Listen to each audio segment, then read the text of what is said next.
Trailer ఎప్పుడు release చేస్తున్నారు? Actually ఈ ట్రైలర్కి సంబంధించిన కొన్ని షార్ట్స్ మనకి ఎడిటింగ్ రూమ్ నుంచి కొన్ని దగ్గర మనకు లీక్ అయ్యే ఆల్రెడీ ట్విట్టర్లో ప్రతి దగ్గర ట్రెండ్ అవుతుంది అనమాట. కాకపోతే ఏంటంటే బయటలే మనకి అది డిస్ప్లే చేసినా ఏం చేసినా కాపీరైట్ చేస్తున్నారు. అదంతా వేరే స్టోరీ. కాకపోతే ట్రైలర్ డేట్ అయితే ఫిక్స్ అయిపోయింది గైస్.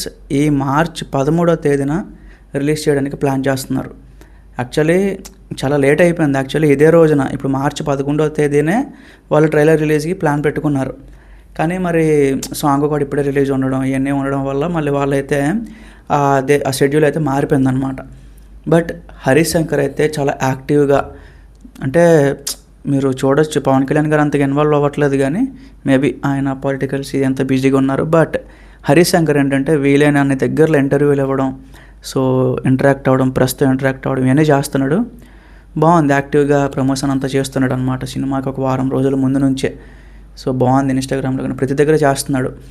ఈవెన్ మనం యాక్సెప్ట్ చేయాల్సింది ఏంటి అంటే హరీష్ శంకర్ కొంచెం ఓల్డ్ అయ్యాడు. ఇప్పుడు మీరు కంపేర్ చేసుకునేటట్టు యంగ్ డైరెక్టర్ అయితే కాదు. బట్ స్టిల్ అంతే, ఇంకా ట్రై చేస్తున్నాడు, ఇంకా తన బెస్ట్ ఇవ్వడానికి ట్రై చేస్తున్నాడు. మరి చూడాలి. చాలామంది చెప్పే మాట ఏంటి అంటే హరీష్ శంకర్ కొన్ని రాడ్ అలాంటి మూవీస్ కూడా తీశాడు, డిజాస్టర్ మూవీస్ కూడా తీశాడు. రామయ్య వస్తా అని చెప్పి, డీజే అని చెప్పి ఉన్నాయి కొన్ని మొన్న వచ్చిన మిస్టర్ బచ్చన్ ఇవన్నీ ఉన్నాయి. కాకపోతే మీరు క్లియర్గా అబ్జర్వ్ చేస్తే స్టోరీ లైన్స్ బాగానే ఉంటాయి అన్నమాట. సీన్స్ కానీ వాళ్ళ మధ్యన వచ్చే కాంబినేషన్ అంతా కూడా బాగానే ఉంటాయి. బట్ ఎక్కడ మైనస్ పడుతుంది అంటే కొన్నిసార్లు అతిగా వెళ్ళిపోతూ ఉంటాడు. అదొకటి మైనస్ పడింది. బట్ మన కూడా రియలైజ్ అయ్యాడు బాగానే. ఈసారి మాత్రం ఆ మిస్టేక్ అయితే చేయట్లేదు. పవన్ కళ్యాణ్ గారిలో ఉండే ఒక కామెడీ టైమింగ్ మనం చూసి చాలా రోజులు అయిపోయింది. ఈ మధ్యన వచ్చే సినిమాలన్నీ కూడా బాగా సీరియస్ మోడ్లో ఉంటున్నాయి. బట్ ఆయన ఒకప్పుడు ఎలాంటి ఫన్ జనరేట్ చేసేవారో, ఎలాంటి కామెడీ జనరేట్ చేసేవారో మనం చూసాం ఇనీషియల్ డేస్లో. అలాంటి ఫన్ అలాంటి మళ్ళీ తీసుకొస్తున్నాడు అనమాట ఈ సినిమాతో. ఇంకొకటి కూడా చెప్పాడు ఏంటంటే ఖుషీ 2 అలాంటి స్టోరీ కూడా ఉంటుంది. ఖుషీ సినిమాలో ఆ లవర్స్ విడిపోయిన తర్వాత కలుస్తారు, మళ్ళీ వాళ్ళకి పెళ్ళైన తర్వాత ఎలాంటి ఇబ్బందులు వస్తాయి అనే దాని మీద కూడా ఇందులో కాన్సెప్ట్ ఉంటుంది అని చెప్పి. మేబీ చూద్దాం, ఏదో ఇంట్రెస్టింగ్గా అనిపిస్తుంది, ఒక్కొక్కసారి ఒకలా ఉంటుంది. బట్ సినిమాలో కూడా చాలా మంచి ఇంట్రెస్టింగ్ సీన్స్ అయితే ఉండబోతున్నాయి. ఇంకో విషయం కూడా గైస్, సినిమాకి ఎలాంటి అడ్డంకులు ఈసారి ఉండవు. ఎందుకంటే ఇంతకుముందు నేను కొన్ని పొలిటిక్ విషయం మాట్లాడకూడదు. జగనన్న ఉండేటప్పుడు పవన్ కళ్యాణ్ గారి సినిమాలంటే చాలా వరకు కూడా ఇబ్బందులు వచ్చేవి.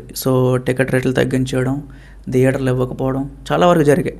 బట్ ఇప్పుడు అలాంటి ప్రాబ్లమ్స్ ఏమి ఉండవు. ఈవెన్ ఈ ఉస్తాద్ సినిమాకి కూడా మంచిగా టికెట్ రేట్స్ వస్తాయి, మంచిగా థియేటర్లు వస్తాయి, ఆక్యుపెన్సీస్ వస్తాయి.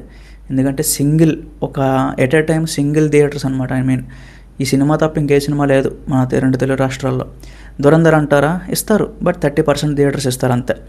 70% వరకు కూడా మనకి థియేటర్లన్నీ మనకు ఉస్తాద్కి కేటాయించేస్తారు.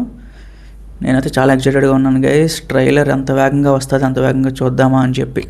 ట్రైలర్లో మనకి అర్థమైపోద్ది. ట్రైలర్ ఏంటంటే చాలా బాగా డిజైన్ చేశారు. తమన్ బీజిఎంతో మనకు రాబోతుంది. దేవిశ్రీ ఇన్వాల్వ్ అవ్వట్లేదు ఇందులో. ఓజీ ట్రైలర్ ఎంత పెద్ద హిట్ అయ్యిందో ఇది కూడా అంతే పెద్ద హిట్ అవుతుంది. మేబీ ఆ హైప్ని ఇంకొంచెం తీసుకెళ్తుంది ముందుకే అని చెప్పి కూడా చాలామంది అనుకుంటున్నారు. చూద్దాం guys, wait for 2 more days చూద్దాం. Thank you.